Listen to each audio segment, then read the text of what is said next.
আমি করব পুঁই শাক। পুঁই শাকের জন্য আমি শুকনো লঙ্কা ফোড়ন দিলাম,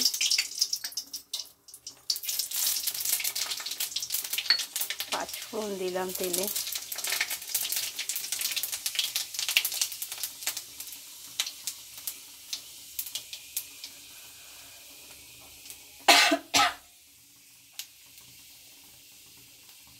আস্তে আস্তে তেলে ছেড়ে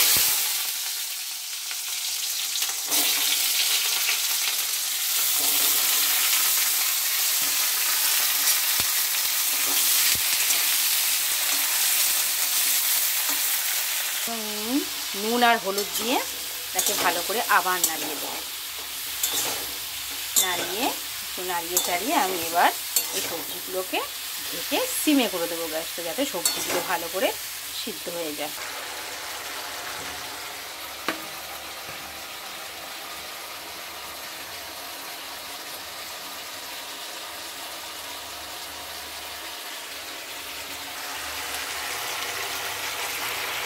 সবজিগুলো ভাজা ভাজা হয়ে গেল। এবার আমি পুঁই শাকের পাতাটা দিয়ে দিলাম, দিয়ে এবার আমি ভালো করে আবার নাড়িয়ে চাড়িয়ে দেবো, দিয়ে আবার ঢাকা দিয়ে দেবো।